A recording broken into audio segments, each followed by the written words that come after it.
അതിബുദ്ധിമാനായ കഴുതയുടെ കഥ. ഒരു ഗ്രാമത്തിലെ ഒരു കച്ചവടക്കാരന് 2 കഴുതകൾ ഉണ്ടായിരുന്നു. ഡോലു കഴുതയും ബോലു കഴുതയും. ഇവർ രണ്ടുപേരും നല്ല ആത്മാർത്ഥമായി പണിയെടുക്കുമായിരുന്നു.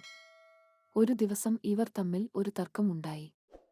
ഒരു കഴുത പറഞ്ഞു, ഞാനാണ് ഏറ്റവും ബലശാലി. മറ്റേ കഴുത പറഞ്ഞു, അല്ല, ഞാനെന്ന്. അങ്ങനെ ഇവർ തമ്മിൽ വഴക്ക് ആയി. അങ്ങനെ ഇവർ തമ്മിൽ ഒരു മത്സരം വെക്കാൻ തീരുമാനിച്ചു. എന്നാൽ നമുക്ക് ഒരു മത്സരം വെക്കാമെന്ന്. രണ്ടുപേരും മത്സരത്തിന് റെഡിയായി.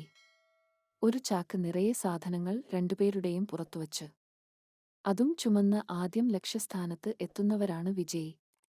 ഡോലു കഴുതയാണ് സാധനങ്ങൾ ചാക്കിൽ നിറച്ചത്. ഡോലു കഴുത സാധനങ്ങൾ ചാക്കിൽ നിറക്കുമ്പോൾ ഒരു ബുദ്ധി പ്രയോഗിച്ചു. തന്റെ ചാക്കിൽ ഭാരം കുറഞ്ഞ പഞ്ഞികൾ നിറച്ചു. ബോലു കഴുതയുടെ ചാക്കിൽ നിറയെ ഉപ്പും നിറച്ചു.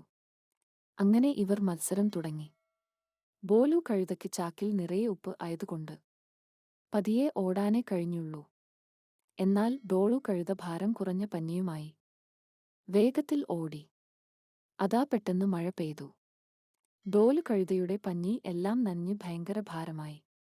എന്നാൽ ബോലു കഴുതയുടെ ചാക്കിൽ ഉണ്ടായിരുന്ന ഉപ്പെല്ലാം മഴവെള്ളത്തിൽ അലിഞ്ഞുപോയി. അങ്ങനെ ഓട്ടത്തിൽ ബോലു കഴുത ജയിച്ചു. ഇതിലൂടെ നാം എന്തു മനസ്സിലാക്കണം കൂട്ടുകാരെ? നമ്മൾ മറ്റുള്ളവരെ പറ്റിച്ച് നമുക്ക് ജയിക്കാൻ പറ്റില്ല. അതിബുദ്ധി ആപത്താണ്.